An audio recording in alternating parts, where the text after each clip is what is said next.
What's good, yo? So today I'm gonna be showing you guys how to make Zion on 2K20. This build's pretty easy to make. It's called a lob threat, and let's get into it. You want to make it a power forward. The hand and the jersey number doesn't matter, so you can just move on. The first pie chart is the best one for this build. It's the all finishing, it's the all blue. That's the one you want to go with. Alright, bet. For this one, the physical profile, you want to choose the one with the vertical and the speed. The reason for this is you want to have a high vertical. You're going to be catching lobs a lot, so you want to be able to jump high, and also you want to have that speed so you're not slow over here. Bet. Now for the attributes, this is the part where it turns into a lob threat and not an interior force or interior finisher. So you want to mess around with the numbers a bit. So to get a rare build, you want to mess around with the numbers. So for example, close shot, this one, put it at a 71. That's light. Driving layup, put it up to a 77. And then once you mess around with the height and all that, you'll see it goes above 80. So we're good for now. Driving dunk, max that out. Standing dunk, max that out. And then post hook, you could just leave that. Alright, so the reason why I'm about to max out all this shooting is so that we can get 10 shooting badges, and 2, so that we're not a liability outside of the paint. So we could do more stuff. We could stretch the floor a bit more, and we could spot up in the corner when, let's say, the guard is isoing or whatever. Playmaking stuff, you can just leave that. You can mess around with it if you want. You can still get the same build. I personally just left it because I would rather have more on defense than playmaking. So for the playmaking, just max out everything, and you'll see you'll get 12 shooting badges. Oh, I messed up on attribute. Hold on. You could just throw that on close shot. There we go. And boom, there we go. 20 shooting badges, 10 shooting badges, 20 finishing badges, and 12 rebounding badges. Body shape doesn't really matter. I just go defined. And now the height. This is where everything changes. So the default height is 6'9", but you want to drop that all the way to 6'7". And if you look at the vertical, you get a 90 vertical, you get 80 speed and 76 acceleration. That's good. And now the driving dunk goes up to a 95. The driving layup goes up to a 82.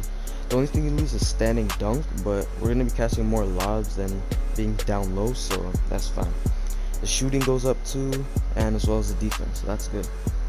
The weight, I made my guy 227. The reason for that is I get +1 on strength. I lose on acceleration, but it's not that big. And I also get +1 on interior defense, so that's good. Wingspan, you just want to max that out. Come on now. I don't have to explain why you max out your wingspan. Slasher takeover, you could choose any takeover you want here. You get 4 options. I personally am going with the slasher takeover, and there you go. We got lob threat, comparison. First one to Zion Williamson. And yep, I'm gonna show you guys what badges. Alright, so the badges for this player will determine everything. So for finishing badges, I made it perfectly so that you can get 5 Hall of Fame badges for finishing, and that's perfect for me. So the badges I went with: fancy footwork, giant slayer, contact finisher to get those bodies, lob city finisher, and finally slithery finisher. I'm gonna switch them around most likely in the future depending on what badges become better or whatever. But for now, these are the badges I like. You know, I like to do Euro steps a lot, and I want to also catch those big bodies. And it's a lob threat, so you gotta have that lob city. Alright, but next for the shooting badges, you want to have gold catch and shoot and corner specialist. You're gonna be spotting up in the corner a lot for your guard, and when they're running ISO, they could just dot you, and you'll be able to make it all the time. The next badge is quick draw. You don't want to have a slow release, or you don't want to have a slow release out here. So you want to put on that quick draw just to have that, you know, that fast release. And the last badge is really just up to you.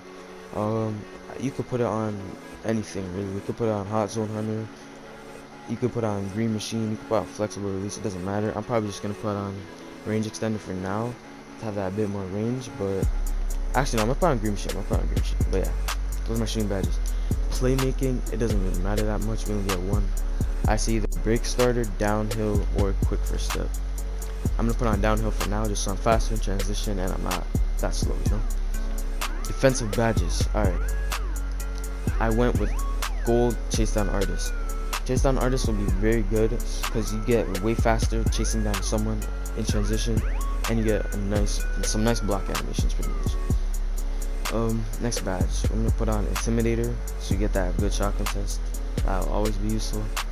I'm also gonna get interceptors, so I can intercept pass lanes and get in the passing lanes. And the final badge, like I said, this one's up to you as well. You could either go with, you know, post move lockdown, you could go with off ball pest, you could go with rim protector, pick dodger, whatever. I'm gonna go with brick wall, just like I said, big bodies. But yeah, it's really up to you for that one. And yeah, that's it. That's the build pretty much. That's all for today's video. See you guys next one. Peace.